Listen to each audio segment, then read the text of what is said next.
What is up, guys? This is the Vinyl Casket. I am Nick.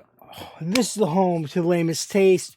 Do me a major favor and check out my YouTube channel, The Vinyl Casket, where you can subscribe, like, and comment. Let me know anything you want me to review, check out, talk about, anything you agree with in my videos. I got my weekly comic book reviews, which is happening live right now here on Twitch at Vinyl Casket. And then always uploaded every week to the YouTube channel. We got movie reviews, TV show reviews, trailer and teaser reactions. We got album reviews, all sorts of other stuff I've done over the last year or so, year and a half. Ton of stuff. I do manga reviews, individual series get reviews. Eventually, as I catch up with stuff on my tablet, I will be doing Marvel Unlimited reviews. I have some omnibus I want to finish up, and then I want to do reviews on them. But yeah, let's get straight into the weekly comic book reviews. So it is Wednesday, April 20th, 420. We have a very small stack. Very weird. There's only one Marvel book this week that I picked up. If you don't know the rundown, let me tell you how it works. We get the books. We read the books. We bag and board the books. We take pictures in the light box for the Instagram at Vinyl Casket Comics. Then we review them for you guys to check out on Twitch and YouTube. So we're going to start off with indies, going to the one solo Marvel book this week, then work our way to DC and finish it up. We got 3 indies this week. We're going to start off with Image with issue 2 of Slumber. This is awesome. This book is just really cool. Cover's really interesting. But the first issue really got my attention. I saw it maybe a couple weeks before it came out. So I didn't see it when it was initially announced, but I got it. I really thought it was interesting. Everything that I kind of wanted out of DC Horror's Soul Plumber is kind of coming out of here. So the artwork is way better than Soul Plumber. The logo is way better than Soul Plumber. The story and background information, the characters are way more likable. Soul Plumber was supposed to be this cool, sci-fi horror demon-esque story, but all those elements were done so poorly in a way I didn't care. This is really cool because it's like this character and her weird elf gnome friend that travel into people's nightmares and dreamscapes and literally beat the shit out of their nightmares and shoot them in the head to save them. How the main character is having an affair with a demon. Cool shit. Really cool shit. Artwork is awesome. They're still working out the kinks of explaining how this all works, but we got a lot more explanation about this world in this issue, and I really liked it. I'm gonna throw it out there as it's a little wonky and weird at times, and the first couple pages I had to force myself to remember what was going on because it was so just right into it. I'm gonna give it a 7.5 out of 10. We're gonna move on to Boom Studios with issue 18 of Power Rangers, still by Ryan Parrott, still amazing artist, which is Rena, and this artwork was phenomenal. I wish Mighty Morphin, while I am liking it more this last week's issue than the previous issue, I still wish it would go back to this artwork. This artwork is key. This issue is amazing. You got our 4 Omega Rangers living their lives, on Paradise, having to split up to, do their job, which is protecting the universe. You get 2 distress calls, they split up and go. We get to see some Omegazords. We get to see this giant dragon alien creature with a tri-mouth. It has the big mouth, but it had 2 sets of top jaws on the sides. So when it opened its mouth went like this, but also like this. It was pretty sick. And it results in a really cool twist with them finding a baby and having to like take care of the baby. And then you have freaking Rocky, not Rocky. That's Rocky's the current Red Ranger. Jason, the original Red Ranger, Jason, is running around with the cat, which is, oh, am I really gonna forget this right now? Oh,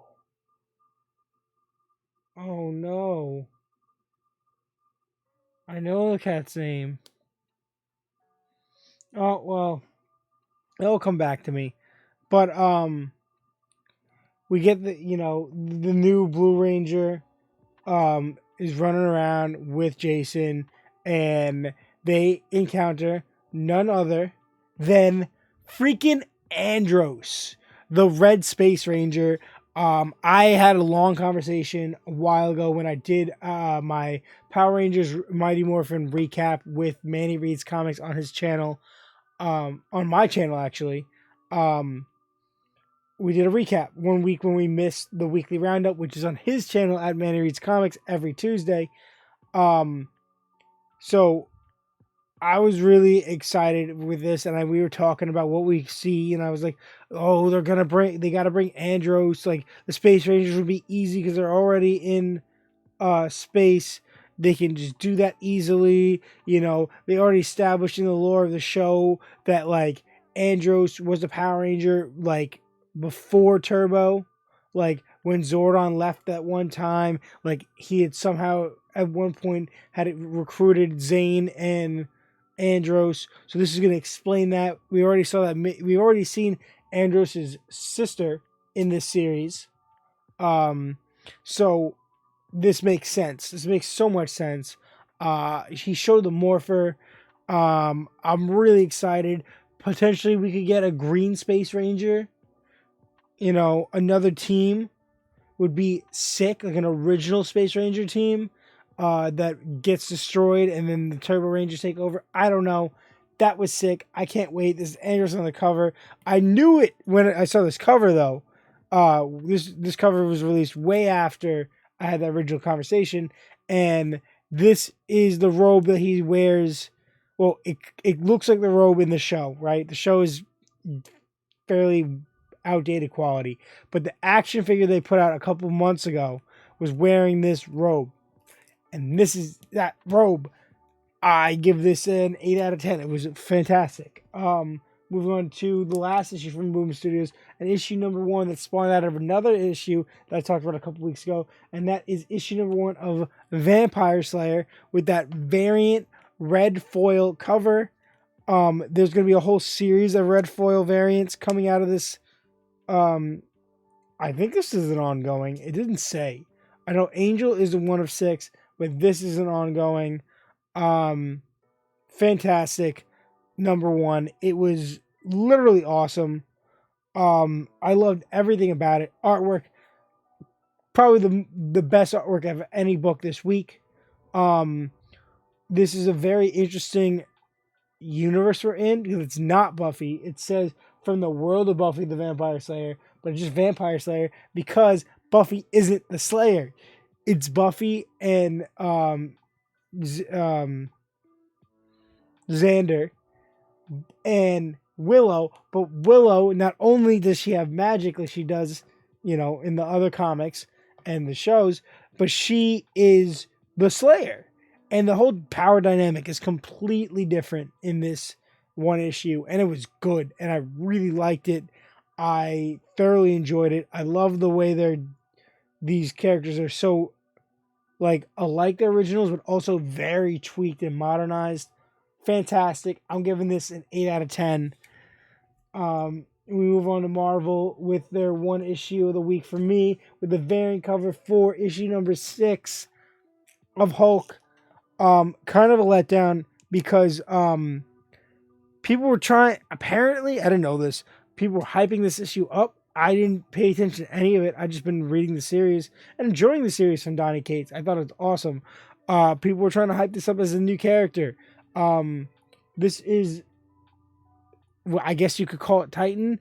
but I'm gonna explain it to you. Spoilers, spoilers, spoilers. Basically, we've been dissecting. Donny Cates has been dissecting Hulk in terms of like psychology, as psyches and stuff. How in the body of Hulk exists both the psyche of Hulk and the psyche of Banner coexisting inside this Hulk body. Um, and basically, Starship Hulk is Banner took over the body and was able to put all the technology on top of it to control it. So he's in the cockpit in the head of Hulk, while Hulk is trapped in this emotional room called the engine room, where um, this technology that Banner's developed is allowing him to stimulate and send in waves and waves of simulated villains and threats to keep Hulk angry, to fuel Hulk staying in the Hulk form while Banner's in control. So Banner is in control. Evil, like manipulative, crazy Banner is in control while Hulk is being forced to fight stuff so the body stays there.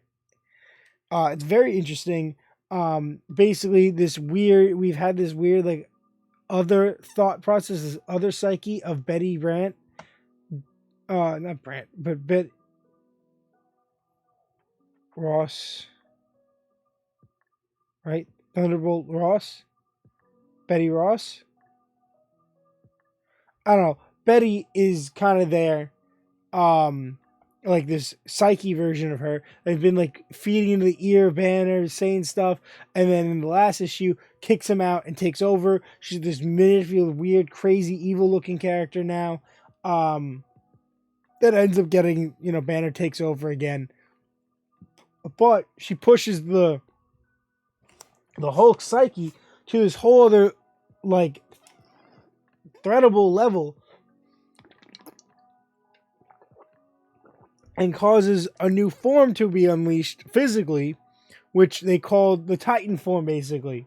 Which is, what if the Hulk hulks out? Like, what happens when the Hulk gets angry? When you make, like, the Hulk is when Bruce gets angry, but what happens when the Hulk gets angry? Like, to a point where he can't control himself.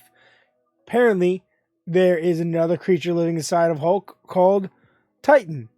Or we're going to assume it's called Titan. I like the character design. I thought the artwork in this book was great. I like this weird alternate reality we're in. And I'm really enjoying it. I'm going to give it a 7.5 out of 10. We're going to move on to DC with issue 42 with a cardstock cover of Catwoman. Awesome cover. Awesome book. Very excited for the next issue, which will feature Harley Quinn. This was awesome. Solid artwork. This finishes up the little story arc of her dealing with Black Mask and these crime lords. Real twist at the end that I didn't see coming. Not at the end, but like towards the conclusion of this, I didn't see it going back to that direction. I liked it. I really enjoyed it. I think this is awesome. I'm liking all the different characters that are kind of getting cameos in here and getting built up. Characters we haven't really gotten to see anywhere else. Like, they're new characters, but they're not the focal point of the book. But it's cool. I really like this. I'm gonna give it a 7 out of 10.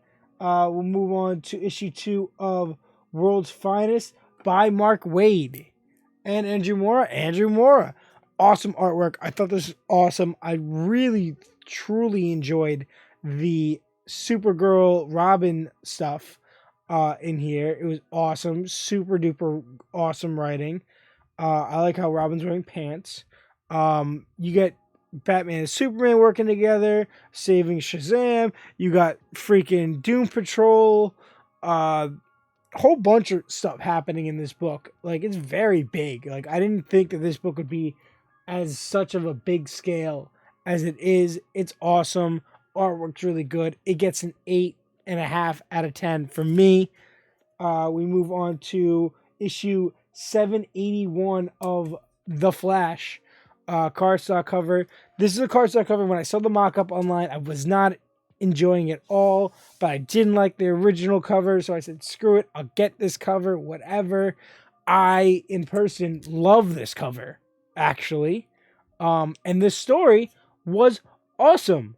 This is probably the best individual Flash issue we've gotten since Williamson left the Flash. It's basically just a Flash and Kid Flash team up, but like emotional, like bonding day.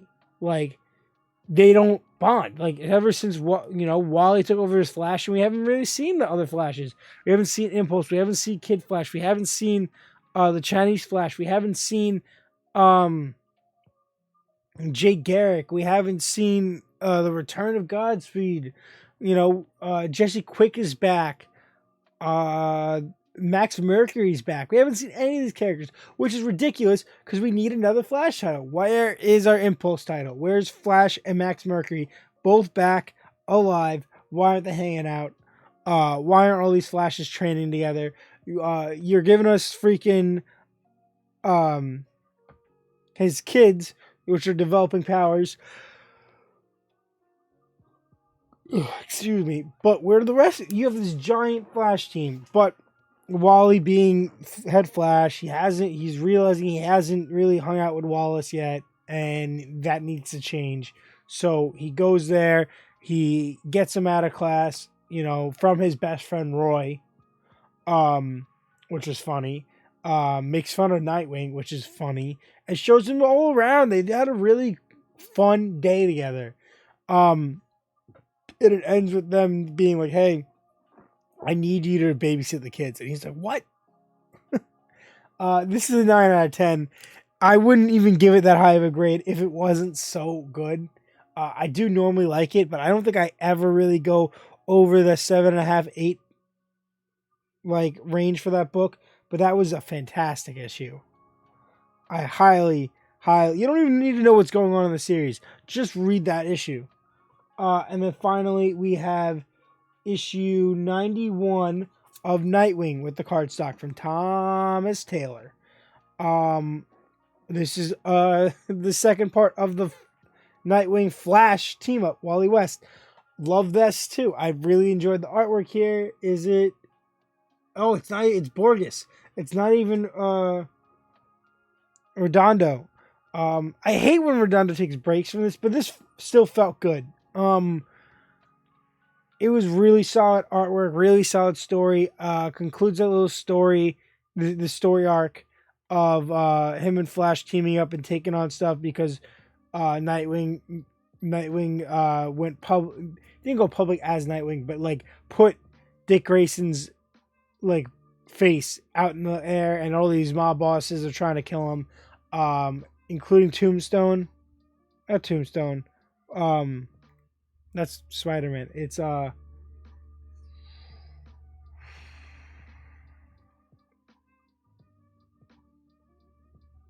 I can't think of it.